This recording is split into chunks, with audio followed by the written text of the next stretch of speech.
नमस्कार श्रोते हो. दीपक रेगे कथाकथन चॅनलवर तुम्हा सगळ्यांचं मनापासून स्वागत. श्रोते हो, आज तुम्ही ऐकणार आहात चारुता सागर यांच्या नागिण या कथासंग्रहातली कथा भूक. पावसाची राप लागली होती. रस्त्या अंगणातला चिखल सडल्या अन्नासारखा चटचटत होता. त्यावरलं राड पाणी मिळेल त्या उतारानं वाहत होतं. झाडं ओली चिंब उभी होती. पाखरांनी मिळेल तिथं आडोसा घेतला होता. कोंबड्या पिसं फेंदारून मिचमिचल्या डोळ्यांनी पावसाकडे बघत होत्या. माणसं हातपाय मोडून बसली होती.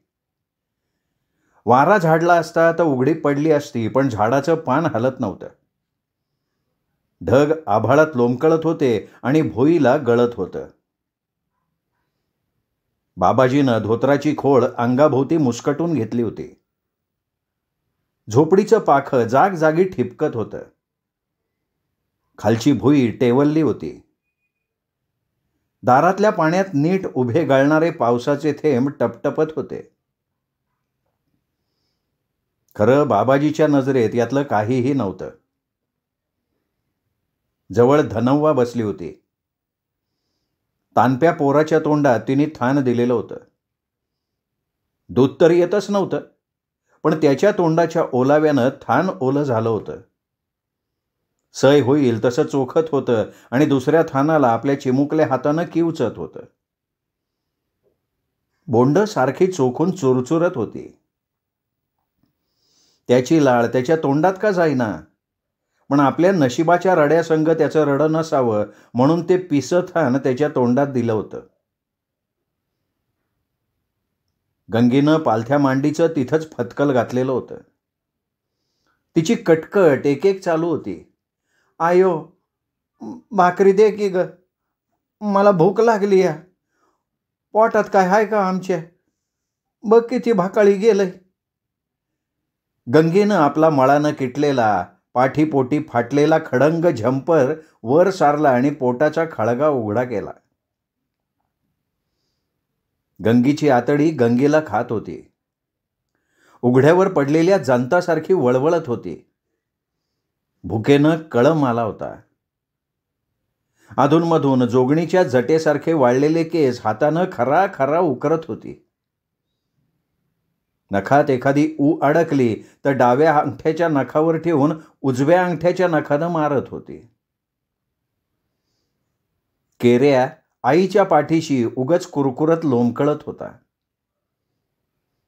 टोपल्यात भाकरीचा तुकडा नाही, बुट्टीत पिठाची चिमट नाही, डब्यात पसाभर दाणं नाहीत.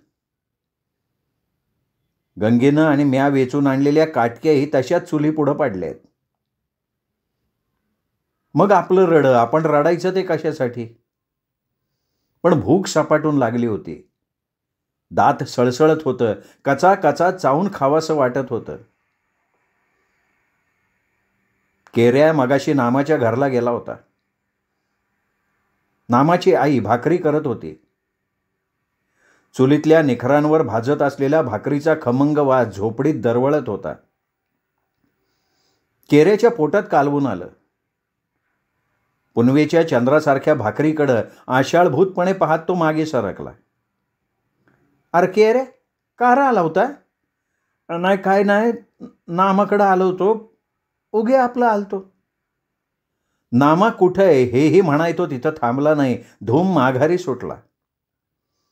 आपले राड पाय घेऊन आईच्या पाठीत चिपकला. नामाच्या चुलीपुढची भाकरी, नाकात बसलेला भाकरीचा वास, त्या वासानं वखवखलेली भूक. आईच्या पाठीवरचा उघडा भाग तो जिभेनं चाटू लागला. त्याचा खारटपणा चवदार लागला आणि दात त्यावर घट्ट रोवले तशी ती ओरडली, अरे मूड द्या, मला खातो काय? तिने त्याच्या पाठीत धबाका घातला आणि झुरळासारखा बाजूला झाडला. पळभर त्यांनी आईकडे पाहत उसंत घेतली. पुन्हा तोंड भरून भोकाड पसरलं. गंगेनं आपलं रडं थांबिवलं. पोराच्या तोंडातनं थान निसटल्यानं ते वळवळू लागलं. या साऱ्या प्रकाराकडं बाबाजीनं फक्त मान वर करून पाहिलं. धनव्वा इतकी वैतागली होती की तिने आणखी 4 रट्टे त्याला लावले असते, पण तिला तसं करावंसं वाटलं नाही. 4 दिवस झालं पोराच्या पोटात अन्नाचा कण नाही. आपली ती आतडी तोडायला लागलेत, काय म्हणायचं त्यासनी. या फाटक्या तुटक्या संसारात अनेकदा तिच्यावर उपासमारीची पाळी आली होती. भुकेच्या वेळेला 2-2 घोट पाणी प्यायली, त्याचं तिला काही वाटलं नाही. भुकेनं भूक तिनं आपली केली होती, पण पोटची पोरं जेव्हा अन्न अन्न करायला लागली, माशागत तडफडायला लागली, तेव्हा तिच्या पोटात कालवू लागलं. हातावरचं पोट, लोकांच्या शेतमळ्यात कामाला जायचं, तेही नेमाचं नाही. तिन्ही सांजाचं कुणी कुणब्यानं येऊन विचारलं, धनव्वा मोकळी आहेस का ग? तर म्हणाव, वय की हाय की, जी मोकळीच आहे जी. तर मग ये उद्याला, हळद भांगलायची, आणखीन 4 बायका आहे ती. सकाळी 2 कासरं दिवसाला जे कामाला लागायचं ते दिवस मावळून कडूसं पडेपर्यंत. पुढचं तण अगदी दिसेनासं झालं तर मग मालकानं म्हणायचं, धना हेरा, आता करा सुट्टी, उद्या बिगी या बरं का, आजच्या इतका उशीर करू नका. आणि दिवसभरच्या कामाचं सकाळच्या पारी मालकानं पदरात माप टाकायचं. शेरभर दाणं किंवा पावली कमी रुपया. नि पाऊस असा लागला की काम बंद. दादा बाबा करून, मायबाप सरकार म्हणून कुणी अंगावर उचल दिलीच तर आणून खायचं, नाही तर दातावर दात ठेवून बसायचं. पण पोरं नव्हती तोवर हे ठीक होतं. आता अंथरुणातनं उठल्या उठल्या त्यांच्या हातात तुकडा भोंगलायला द्यायला लागतोय. काल ती फिरून आली, परवा आली, पण कुणी पदरात मापटं चिपटं सुद्धा दाणं टाकलं नाहीत. मोकाशाला तिने पुन्हा पुन्हा आजीजीनी विनवलं होतं, सरकार सरकार नाही जी ठेवत. एवढा पाऊस उघडला ना का पहिल्यांदा तुमच्यात येतो, आम्ही दोघं बी येतो देवाच्या अंजी. पोरं दाताला दात लावून बसले ती, फक्त एका दिवसाचा रोजगार द्या. अगं एक का म्हणतीस, मग 5 दिवसाचा दिलाय, त्योच अदुगर फेड, मग पुन्हा मागाई ये. अहो हवं तर लाकडं फोडायला लावून देते. काय नको, वट बसू नका दारात, दारात बसायचं नाही असं मरगळीला येऊन. ती त्या जागेसनं हातपाय गाळून उठली. आणखी कोणाच्या दारात जाऊनही वाटलं, पण वाटेत दाजी भोसल्याचं घर, नाना पाटलाचं घर. मनात नसताना पाय वळलं, पण त्यांनी दारात बसू सुद्धा दिलं नाही. ज्याच्या त्याच्या चुली पेटनात आणि ही आली म्हणा 1 दिवसाचं आगाऊ द्या. खिन्न होऊन ती मागं फिरली. काय करायचं एवढं मोठं जग असून? मुडदा सारखा लागून राहिलाय, माणसाला जगून देतोय का नाही? सगळं मार्ग खुटलं तेव्हा ती नवऱ्याला म्हणाली, आव बघा जावा कुठंतरी पासा मापट, पोरं बघा कशी करायला लागले ती. फाटलेले शब्द फाटलेल्या आवाजात तिने गोळा केलेले. तिला आणखीन बोलायचं होतं, पण शब्द गोळाच होईनात. तो तसाच बसून राहिला. कुठं जायचं, कुणाला काय मागायचं, मागून तर कोण देतंय का? कोणी नाही. काही विकत आणावं म्हटलं तर जवळ फुटकी कवडी सुद्धा नाही. बायकोच्या गळ्यात फक्त 2 मण्याचं डोरलं काळ्या मण्यात वावलेलं, लग्नात बांधलं होतं, आणि पोराच्या कमरेत करदोटा. बारशात त्याच्या मामानं आणला होता, पण गुदस्ता त्याच्यावर 2 रुपये उचलले होते, त्याच्या व्याजाचंच झाले आता 4 रुपये. बायकोच्या समजुती खातर रामळशानं तो दोन्ही हात टेकून उठला. हातापायाची हाडं कडाड वाजली. अरे देवा र. तिचं डोळं मिटू आलं. पैलवानागत जपलेला दाल्ला, त्याची हाडं आपल्या डोळ्यात देखत वाजायला लागली. त्याच्याकडं तिच्यानं पावलं सुद्धा नाही. तो नेसत्या धोत्राची खोल डोक्यावर पांघरून बाहेर पडला. पोरांनी आपले किलकिले डोळे तणावून त्याच्याकडं पाहिलं. विहिरीतली दगडं आपल्या शक्तीनं फोडणारा बाबाजी मनात आणता तर वासू वाण्याला मानगुटी धरून मांजराच्या पिल्लासारखा भिरकावता. पण आत्ता उभा राहिला याचकासारखा. वासूनं त्याच्याकडं बघून न बघितल्यागत केलं आणि कपाळाला आठी चढवली. पावसामुळं दुकानाला वर्दळ कमी होती. बाबाजी थोडा वेळ गप्प उभा राहिला आणि पुन्हा आजीजीच्या स्वरात म्हणाला, वासुदादा लय नाही जी, उगं थोडंसं हाई एक पावली भराचं, एवढी नड काढा, पुन्हा नाही बघा कधी भेड घालायचा. अरे चल, दुकानापुढं परत उभं राहून मागाय लाज नाही वाटत होय? अरे माणसानं थोडी का होईना बाळगावी की, सगळीच बोरीच्या झाडाला अडकून चल पुढं हो.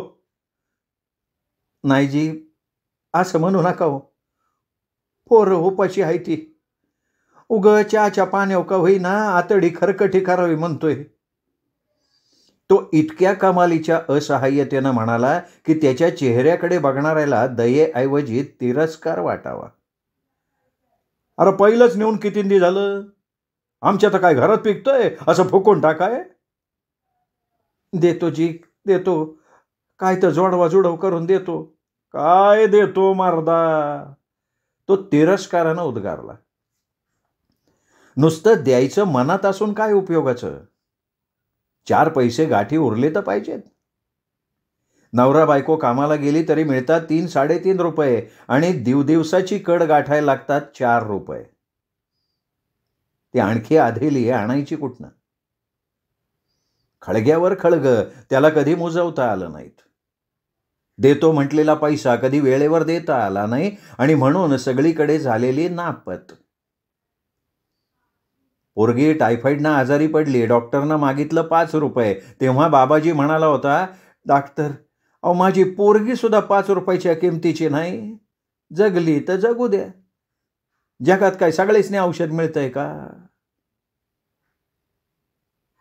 आत्ता वासूला तो म्हणाला, जास्त नाही म्हणत ना दादा, 1 पाहुलीचा गोळ आणि चवली भराची पावडर, काम लागल्या पहिल्यांदा तुमचं फेडतो, आणि कवा बी बोलवा लाकडं फोडाय देतो की फोडून, काय देऊ ना घसा.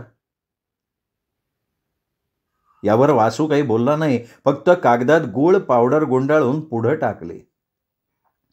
अगदी देव झालासा बघा, पदरात बांधता बांधता तो बोलला आणि दुकानाच्या पायऱ्या उतरला. रात्र झाली. आभाळामुळं काळोख अधिक गडद झाला. पोरं धनव्वाजवळच पाय दुमतं करून झोपली. ती भुकेनं पार थकून गेली होती. दुपारच्या घोडभर चहानं काय होतंय? रोजच्यासारखा धनव्वानं दिवा मालवला नाही, तो मंद जळत होता. त्याचा कवडाचा उजेड, भोवती अंधाराची वीण. मध्यान टळाय आली तरी बाबाची बसला होता. 1-2दा चिली मोडणार, खरं तंबाखू नव्हती आणि असती तरी ओढली असती का नाही संशय होता. भुकेनं भूक खाल्लेली. बाहेर पावसाची चिटचिट थांबली होती. हवेत ओला गारठा होता. रामोसवाड्यातल्या 20 झोपड्या सगळ्या अंधारात बुडाल्या होत्या. बाबाजी विचारात पडला. खून करणं, दरवडे घालणं आपला पिढीजात धंदा. वाडवडील हेच करत आले. आढ्याच्या पाख्याला विधभर लांब पात्याची फरशी कुऱ्हाड, पुरुषभर उंचीचा भाला त्याच्या डोळ्यापुढं तळपायला लागला. अनेकांच्या रक्तात भिजलेली कुऱ्हाड, भाला, त्यांना आपेश माहिती नाही. बापा माघारी तो जेव्हा सानेवर घासाय बसला होता तेव्हा आई जवळ येऊन कापऱ्या आवाजात म्हणाली, अरे पोरा ह्या घरात नको रे, हे आता घरात सोन्यासारखी बायको आहे, तिच्या संग सोन्याचा संसार कर. तुझ्या बानं रात्री अपरात्री घराबाहेर पडायचं, तोपर्यंत उभी रात डोळ्यात धरून मी बसायचं. कुठं खुट्ट झालं का काळीच फाटायचं, नाही ते विचार मनात यायचं. बायकांचा जन्म आमचा तुमच्या पुरुषांच्या जीवावरचा, तो धड तर आम्ही धड. रात वाढल तसं मन बेचैन व्हायचं. कुठं सापडला तर नसल नव, का कोणी भोसकून टाकला. नशीब का सांगून येतंय. तुझ्या चुलतेची काय वाट लागली. धुळगावच्या दरवड्यात त्याला कॉकरावाने भॉसाकला. रक्तानं भरभाटलेलं शरीर, जागजागी भॉसाकलेलं, कोथळा बाहेर आलेला. आणि त्यो मेला म्हणून राडायची सुद्धा चोरी की. त्याच रात्री त्याला पुरून टाकला. जग ओळखतं. तो नशीब काढायला मुलखाव गेला. विचार पडला त्याच्या बायकोला कुकुल्याचं का नाही. आणि तुझ्या बापाची तर काय वाट लागली. वाटतच कुठं त्याला पुरून आले. माझ्या डोळ्यातलं पाणी सुद्धा त्याच्या प्रेतावर पडलं नाही. त्या रात्री तो जेवताना म्हणला होता, आज भाकरीच तोंडात फिरायला लागली बघ. अहो मग आज जाऊ नका कुठं. काय बायका त्या बायकाच. अगं कवा बी मारायचंच आहे, जागायचं आहे, मग मारणाला भिवून कसं चालन. जाताना आडवी झाले तवर हाकाली, अरे बळी आटप लवकर. मला बाजूला सारून गेला. मी रात मोजत बसले. द्वाड म्हणलं आजचं चिन्ह काही बरं नाही. पहाट कुत्र्याला चाहूल लागली. मी अंगणात आले पण त्या 3-4 माणसात बळी दिसेना. माझं काळीजच चाललं. त्यातनं मला वाटलं असल माग येईन, पण जो नाहीच तो येईन कुठनं.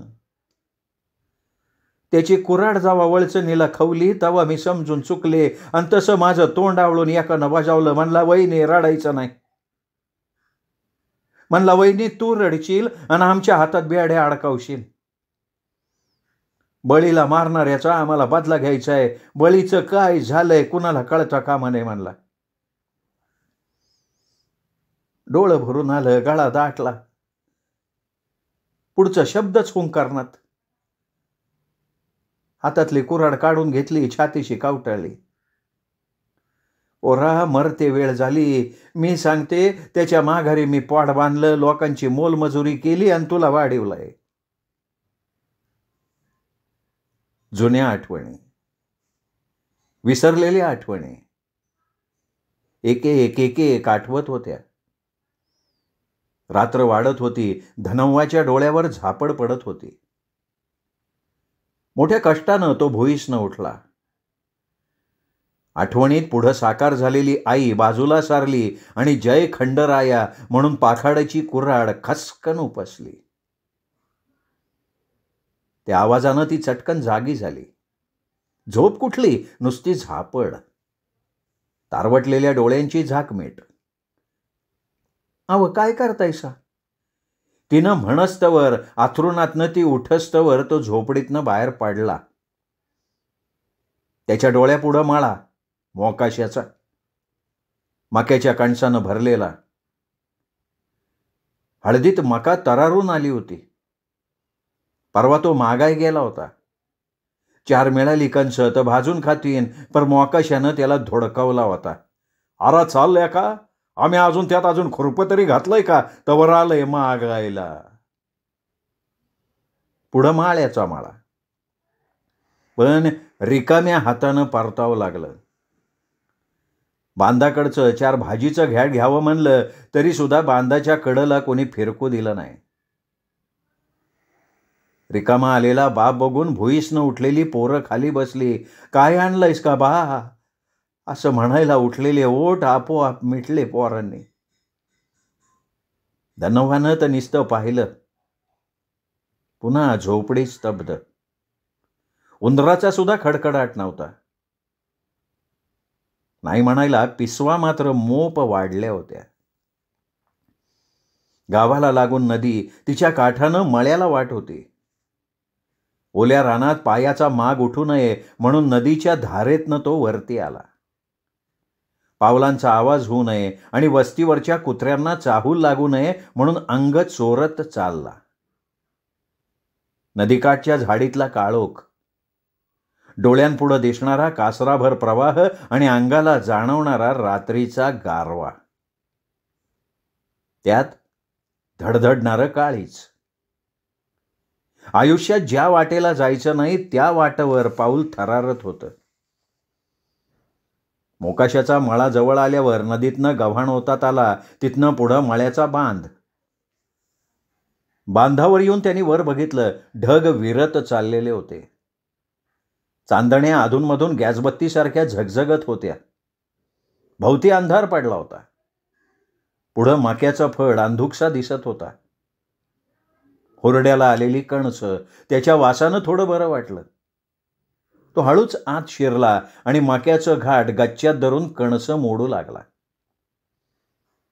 राखणीला असलेला हिऱ्या माळ्यावर झोपला होता. संग टिप्या होता. तरी कुत्र्यांनी कणसाचा बुकना पाडला होता.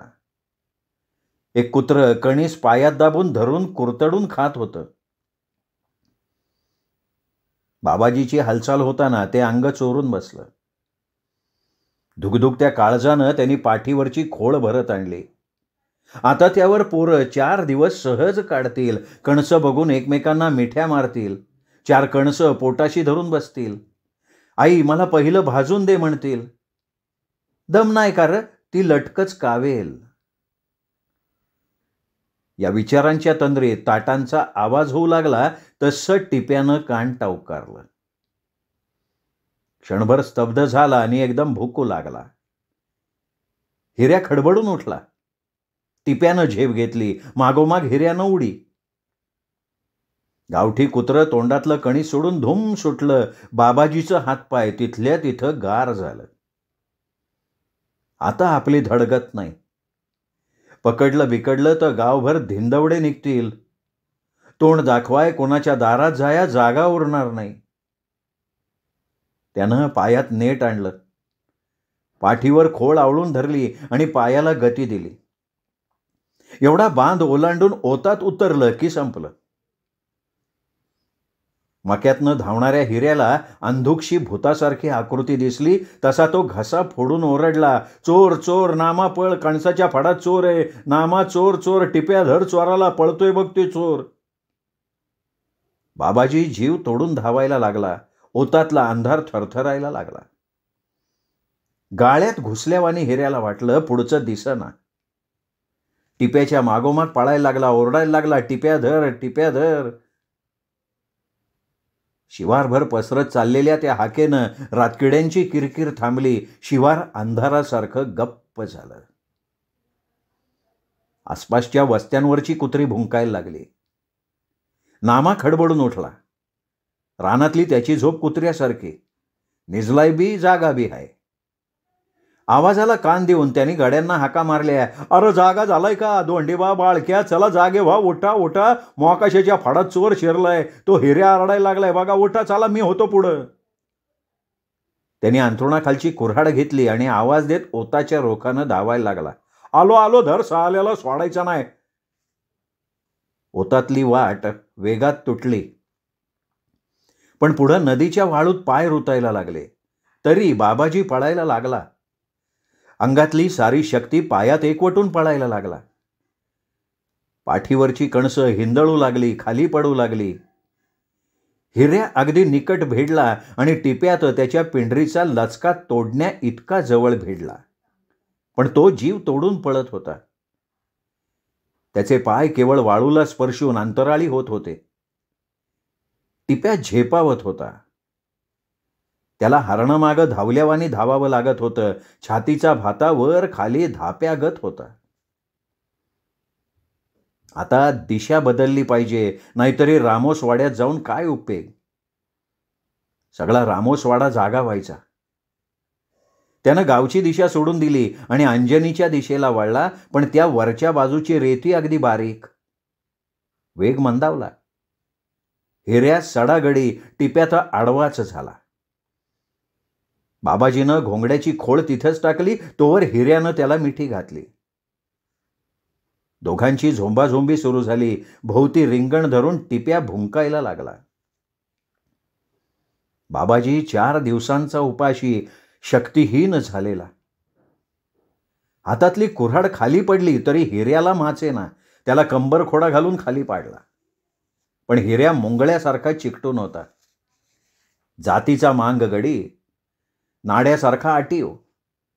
ओल्या वाळू दोघांची घुसळाघुसळी चालू होती. खाली वर, वर खाली, खाली वर, वर खाली. तोवर 5-6 गडी येऊन भिडले. हिऱ्याला जोर चढला. तो त्याला खुंदकू लागला. कोण आहे रे तू? चोरी करतो भाडव्या? एकानं लाथ बसवली. बायला, तुला मोकाशीचा मळा म्हणजे काय वाटलं रे, आता तुझं हाड ठेवत नाही. दुसऱ्यानं पेकाट गवसलं. तिसरा अंगावर पडला. चौथ्यानं पायाची मोट बांधली आणि पाचव्यानं लाथा बुक्क्यांचा सपाटा लावला. हिऱ्यात तोंड बघू लागला. बाबाजीला वाटलं असं वाळूत तोंड खुपसून जीव द्यावा, पर हे तोंड दावाया नको. मी बाबाजी नाही काय हे कळाया नको. पण आता काय हे कळायचं राहते. सकाळ तांबडं फुटायच्या आत रामोस वाड्यात होणार, गावभर पसरणार, सगळे चोर चोर म्हणून हेणवणार. कोण जवळ बसणार नाही. आजवर जपलेलं, इमानीद्वारे वागलेलं सगळं फुकट झालं. बापजाद्यांचा धंदा नको म्हणून आईनं आपल्याला 4 बुकं शिकवली. मरताना शब्द घेतला. पण आता साऱ्याचा पाला पाचोळा झाला. वर जातवाले आता नाकं मुरडणार, म्हणणार चाला आम्हाला नावं ठेवतोय आणि आपण साळसूतपणाचं आव्हान चोरी करतोय. कितवीर चोरी ही. मार असह्य झाल्यावर तो बोलला, आजी मारू नका जी, मारू नका. आता नाही यायचा, कधी नाही येणार. अरे हाय कोण तू, बोल की, तुझं तोंड तरी बघू दे. मी बाबाजी नाही काय जी. कोण? बाबाजी? सगळ्यांचे हात एकदम थंडावले. बाबाजीला मेल्याहून मेल्यासारखं झालं. ह्यांनी मार थांबवू नये, मारावं, असंच मारत राहावं, जीव जाईस्तवर मारावं. आता हे जगणं नको. पण मार थांबलेला. सगळे भोवती स्तब्ध उभे राहिलेले. नदीचा प्रवाह खळखळ वाहत असलेला, रातकिड्यांचं किर्र वाढत चाललेलं आणि काळोख घोंगावून उभा राहिलेला. ओढ गा, असलं स्वांग करू नको. उचल ती कंस आणि चल चावडीला. अरे तुला चांगला समजत होतो की. नाही सोडाजी, मला सोडा, माझं चुकलं, पादरात घाला. चल चल, पादरात घेणारा. नामानं दंडाला धरून उभा केला. हिऱ्यानं पाठीवर खोळ दिली आणि पुढं ढकलला. तो पुढं, मळ करी माग. झाल्या चोरीचं बोलत. तो जुलमानं पाय उचलायला लागला. गावकूस येताना कुत्री जोरात भुंकू लागली. कुत्र्यांना आणखी कशाची चाहूल लागली म्हणून हलक्या झोपेची माणसं उठून बसली.